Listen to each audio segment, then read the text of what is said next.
O lar adventista. Tamanho da família. Grave dano às mães, filhos e à sociedade. Há pais que, sem considerarem se podem ou não sustentar uma grande família, enchem a casa com esses pequenos seres desajudados, que dependem inteiramente dos pais para instrução e cuidado. Isto é um grave erro, não apenas para com a mãe, mas também para com os filhos e a sociedade. Os pais deviam ter sempre em mente o bem futuro de seus filhos. Não deviam ser compelidos a devotar cada hora e opressivo trabalho a fim de prover às necessidades da vida. Antes de aumentar a família, devem pensar se Deus é glorificado ou desonrado com trazerem filhos ao mundo. Devem buscar glorificar a Deus por sua união desde o princípio e durante todo o tempo de sua vida de casados. A saúde da mãe é importante. Em vista da responsabilidade que recai sobre os pais, deve ser cuidadosamente considerado se é melhor trazer filhos à família. Tem a mãe suficiente força para deles cuidar? E pode o pai dar-se a prerrogativa de bem modelar e retamente educar a criança? Quão pouco é o destino da criança considerado.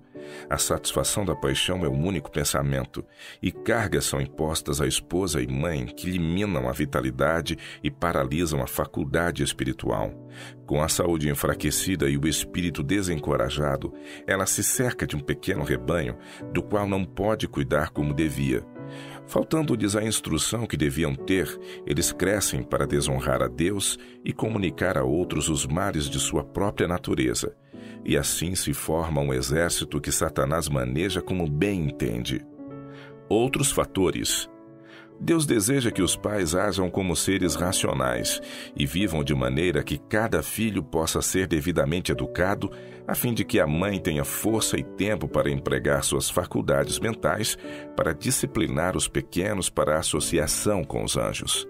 Ela deve ter coragem de desempenhar nobremente sua parte e fazer sua obra no temor e amor de Deus, a fim de que seus filhos se mostrem uma bênção para a família e para a sociedade. O esposo e pai deve considerar todas estas coisas. Não venha a esposa e mãe de seus filhos a ser sobrecarregada e oprimida com desânimo. Deve ele cuidar que a mãe de seus filhos não seja colocada em posição de não poder cuidar devidamente de seus numerosos pequenos, vindo a crescerem sem educação apropriada. Os pais não devem aumentar a família mais depressa do que possam os filhos serem bem cuidados e educados. Uma criança nos braços da mãe cada ano é para esta grande injustiça. Isto debilita e não raro destrói o prazer social e aumenta as misérias domésticas. Rouba aos filhos aquele cuidado, educação e felicidade que os pais sentem dever propiciar-lhes. Conselho a pais com família numerosa.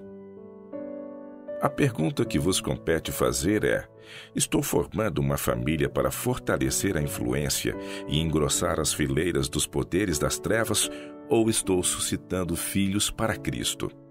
Se não governai vossos filhos e não lhes modelais o caráter de modo que correspondam aos reclamos de Deus, então quanto menos filhos houver para sofrer as consequências de uma educação defeituosa, tanto melhor para vós, seus pais, e melhor para a sociedade.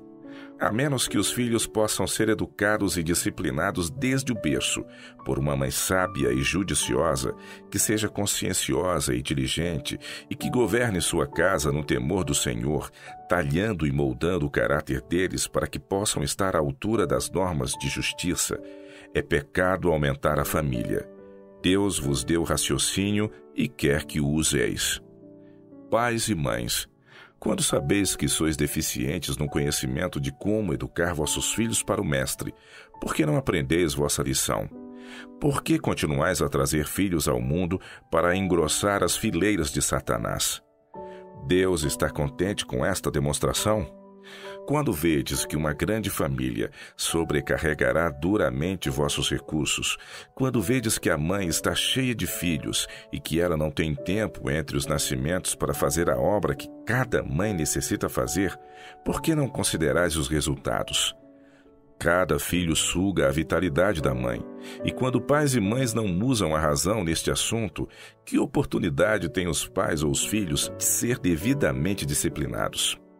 O Senhor convida os pais a que considerem devidamente este assunto à luz de realidades eternas. Considerações de economia. Devem os pais considerar com calma que provisões podem ser feitas para os filhos. Não têm direito de os porem no mundo para serem uma carga aos outros. Têm eles um meio de vida em que podem confiar quanto ao sustento da família, de maneira a não se tornarem pesados aos outros? Se não o têm, cometem um crime em trazer filhos ao mundo para sofrerem por falta do necessário cuidado, alimento e vestuário. Os que são seriamente deficientes em tato comercial e os menos qualificados para se ajustarem no mundo geralmente enchem a casa de filhos, ao passo que os habilidosos para adquirir propriedades em geral não têm mais filhos do que aqueles que podem bem atender. Os que não estão qualificados para cuidarem de si não deviam ter filhos. Como, às vezes, problemas são trazidos à igreja.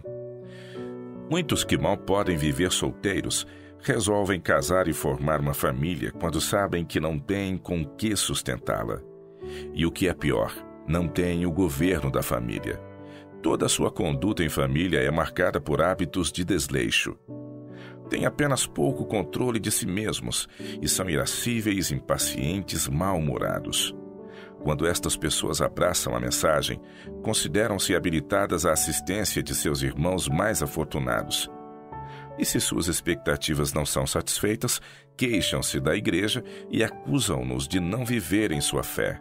Quem deveria sofrer nesse caso? Deve a causa de Deus ser consumida e esgotados os tesouros em diferentes lugares para que sejam cuidadas essas grandes famílias de pobres? Não. Os pais têm de sofrer as consequências. Eles não sofrerão em sentido geral maior falta após aceitar o sábado do que a que experimentavam antes. Como o trabalho missionário é limitado. Ao enviarem-se missionários a campos distantes, devem ser selecionados homens que saibam economizar, que não tenham família grande e que, compreendendo a brevidade do tempo e a grande obra a ser realizada, não encherão de filhos o lar, mas se conservarão livres tanto quanto possível de tudo que lhes desvia a mente de sua grande obra. A esposa, se devotada e deixada livre para fazê-lo, pode, colocando-se ao lado do esposo, realizar tanto quanto ele. Deus abençoou a mulher com talentos para serem usados para sua glória, em levar muitos filhos e filhas a Deus. Mas muitas que podiam ser eficientes obreiras são conservadas no lar para cuidar dos pequenos. Necessitamos de missionários que o sejam no verdadeiro sentido da palavra, que ponham de lado considerações egoístas e que permitam que a causa de Deus venha em primeiro lugar e que, trabalhando com simplicidade para sua glória, estarão prontos a qualquer momento para irem aonde Ele lhes ordene trabalhar, em qualquer mister, a fim de espalhar o conhecimento da verdade. Homens cujas esposas amem e temam a Deus e que possam ajudá-los na obra são necessários no campo missionário. Muitos que têm família saem a trabalhar, mas não se entregam inteiramente ao trabalho. Sua mente está dividida. Esposa e filhos afastam-nos do trabalho e não raro conservam-nos fora do campo em que poderiam entrar, não fosse o pensar em que precisam estar perto do lar.